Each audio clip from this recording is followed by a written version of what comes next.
दोस्तों, हमारे भारत के हॉन्टेड प्लेसेस की जब बात होती है तो उसमें भानगढ़ किले का नाम सबसे ऊपर आता है। राजस्थान में मौजूद 500 साल पुराने किले का लोगों में कुछ ऐसा खौफ है, यहाँ पर लोग दिन में भी जाने से कतराते हैं। यहाँ तक कि कहा जाता है कि रात के समय में जो भी कोई इस किले में जाता है वो फिर कभी भी वापस लौट कर नहीं आता है।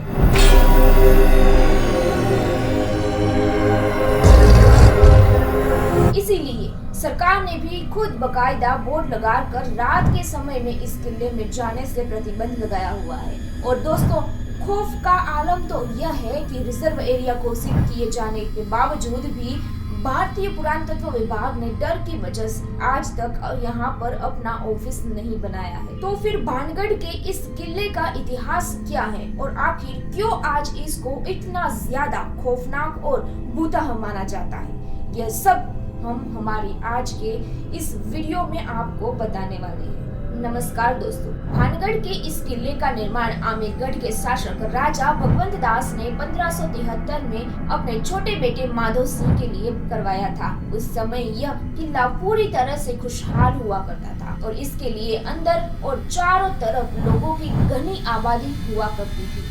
लेकिन फिर अचानक एक ऐसी अनहोनी हुई जिससे कि इस किले की खुशियां हमेशा के लिए खत्म हो गई और एक समय खुशहाल नजर आने वाला यह विशाल किला एक भूतह जगह में बदल गया। लोगों के मन में इस किले का ऐसा खौफ बैठ गया है कि उन्होंने इसे छोड़ना शुरू कर दिया, जिसका नतीजा यह हुआ कि यह किला और इसके आसपास का इलाका पूरी तरह से वीरान हो गया। यहाँ तक कि आज भी यह किला सैकड़ों सालों से इसी तरह से वीरान पड़ा हुआ है, जो कि दिखने में बेहद खौफनाक नजर आता है। इसके बारे में लोग ये बातें करते हैं कि किले से लोगों की चीखने, चिल्लाने, रोने और घुंघरू की रहस्यमय आवाजें आती रहती है।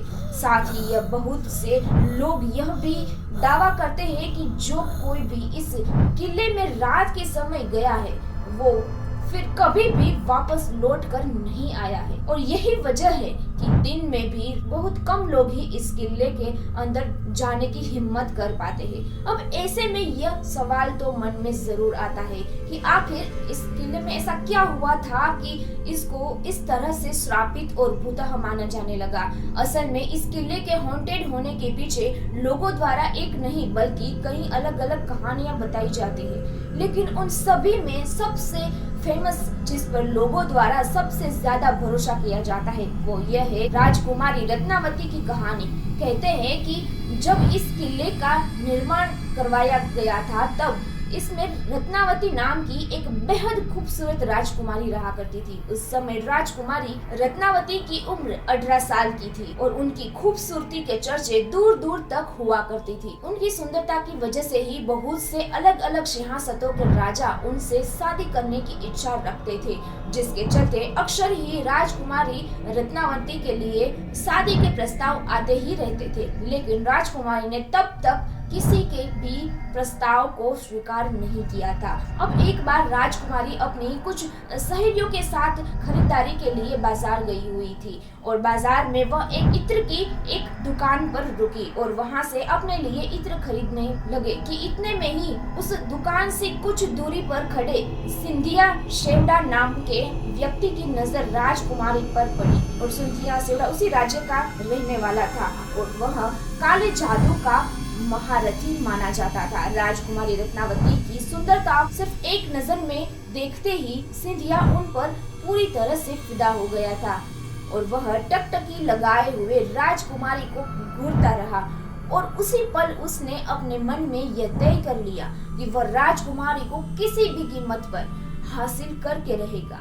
अब क्योंकि वह तंत्र मंत्र और काला जादू जानता था, इसीलिए उसने राजकुमारी के पसंद किए हुए इत्र की बोतलों में से एक बोतल चुपके से उठाई और उस बोतल पर कुछ तंत्र मंत्र करके उसे धीरे से वापस उसी जगह पर रख दिया। असल में वह अपने तंत्र विद्या की मदद से राजकुमारी को अपने वश में करना चाहता था।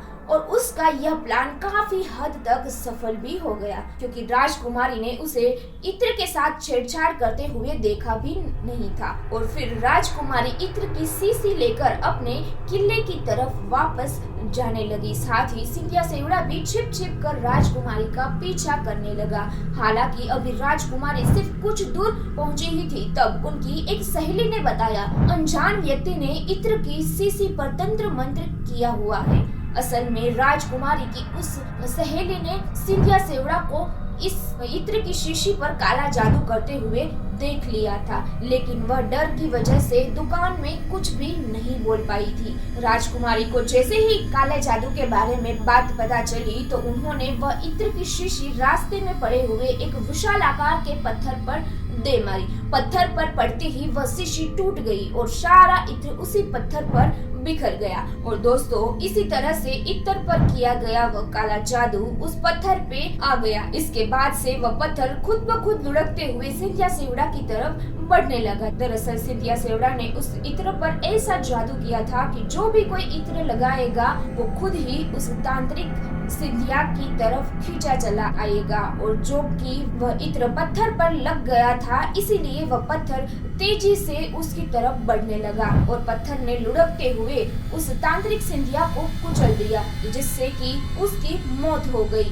लेकिन मरने से पहले सिंधिया सेवड़ा ने श्राप दे दिया कि राजकुमारी समेत इस किले में रहने वाले सभी लोग जल्दी ही एक दर्दनाक मौत मारे जाएंगे और उनकी आत्माएं हमेशा के लिए इस किले में भटकती रहेगी। इस हादसे के बाद कुछ ही समय बाद भानगढ़ और उसके करीबी राज्य आजमगढ़ के बीच में एक युद्ध छिड़ गया था। और दोस्तों, आजमगढ़ की सेना अब बहुत ही ज्यादा शक्तिशाली थी।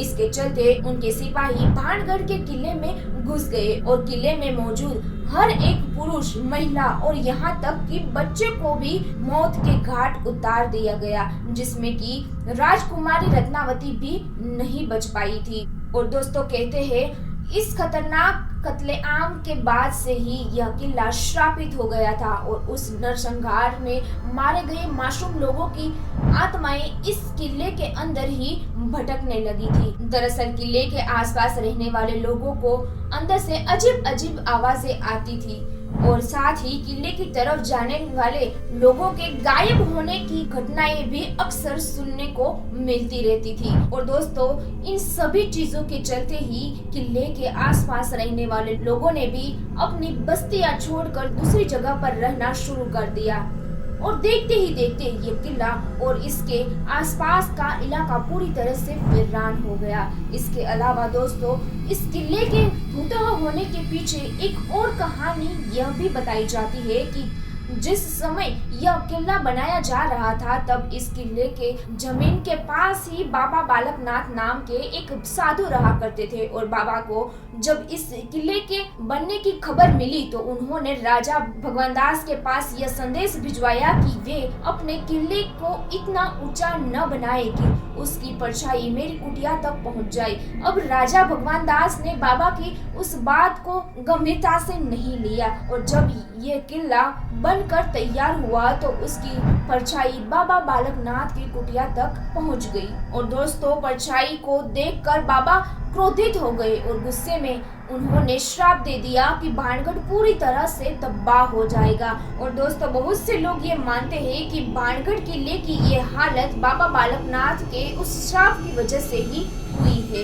इसके अलावा एक कहानी तो ये भी बताई जाती है कि भानगढ़ में एक युद्ध हुआ था जिसमें कि भानगढ़ के सिपाही पूरी तरह से हार गए थे, लेकिन भानगढ़ के राजा और उनके परिवार के दूसरे लोग अपनी जान बचाकर वहां से भागने में कामयाब रहे। अब जो कि उन लोगों ने किले के अंदर अपना काफी सारा खजाना छिपाया हुआ था, इसीलिए दुश्मनों से उस खजाने को बचाने के लिए एक झूठ फैलाया गया कि यह किला पूरी तरह से श्रापित है और अगर कोई व्यक्ति इस किले में जाएगा तो उसकी तुरंत ही मौत हो जाएगी। और दोस्तों, इस तरह से खजाने को बचाने के लिए फैलाई गई ये अफवाह लोगों ने सच मान ली और भानगढ़ का ये किला हमेशा के लिए हॉन्टेड समझा जाने लगा।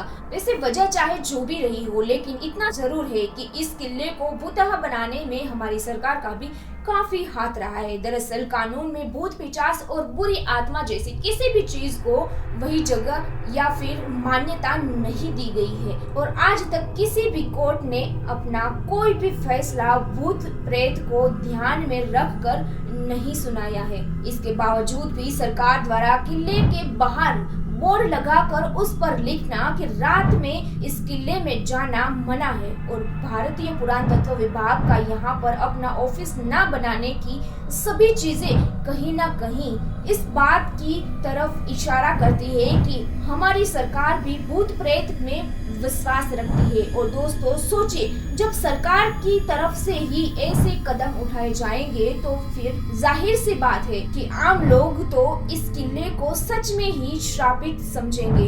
वैसे आपको क्या लगता है, ये किला सच में भूता है या नहीं, और क्या आप लोग भूत प्रेत में विश्वास रखते हैं? हमें कमेंट करके जरूर बताइएगा। आपका बहुमूल्य समय देने के लिए आपका बहुत बहुत धन्यवाद दोस्तों।